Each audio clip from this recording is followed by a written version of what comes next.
The next thing we're going to talk about in breast enhancement is implant location. I get asked all the time, well, where do you put the implants, Dr. D? Do you put them under the muscle? Do you put them on top of the muscle? Well, let's review a little bit about the history of this operation. When this operation was first conceived in the 1960s, all the implants were put under the breast and on top of the muscle because anatomically that makes the most sense. Unfortunately, due to limitations in implant technology, a lot of those implants got hard. They had too much scar tissue that formed around the implant and gave unnatural results.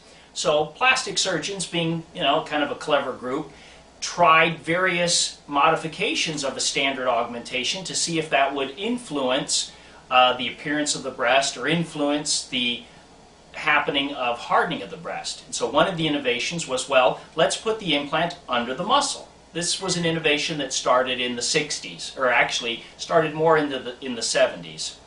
Placing the implant under the muscle certainly seemed to decrease the percentages of the implant getting hard or excess scar tissue forming around the implant. But if you put the implant completely under the muscle, the implants tended to be a little on the high side. And of course, by being under the muscle, you got a lot of animation of the implants when you'd flex the pecs. The implants would literally do a bit of a dance. Most surgeons today are doing what we call partial submuscular placement. The top part of the implant is under the muscle, camouflaging the top part of the implant, and then the rest of the implant is just under the breast tissue. That's a partial submuscular placement, and that's certainly the most common location in the United States today. Some practitioners routinely put the implants on top of the muscle, just under the breast tissue. That's called subglandular placement, and certainly in select patients it has its advantages. There's less recovery, there's no animation when you move the pectoralis muscle. The trade-off of course is that you have less camouflage, so in thin patients that's really not an option because that's the last thing a woman's going to want to see when she's in a low-cut top is the ripple of her implant up top. The muscle tends to hide that. Or if she has really thick breast tissue, her own breast tissue will hide it.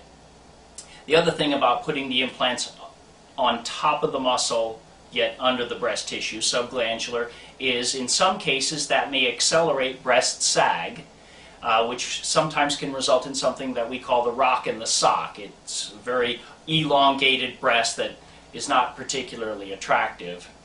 The literature also suggests that implants placed under the breast but on top of the muscle also are slightly more likely to get hardening of the breast or capsular contracture. So no location is perfect. Each one offers advantages and disadvantages, and it's up to the surgeon to explain that to each patient and to help the patient pick the best location for her.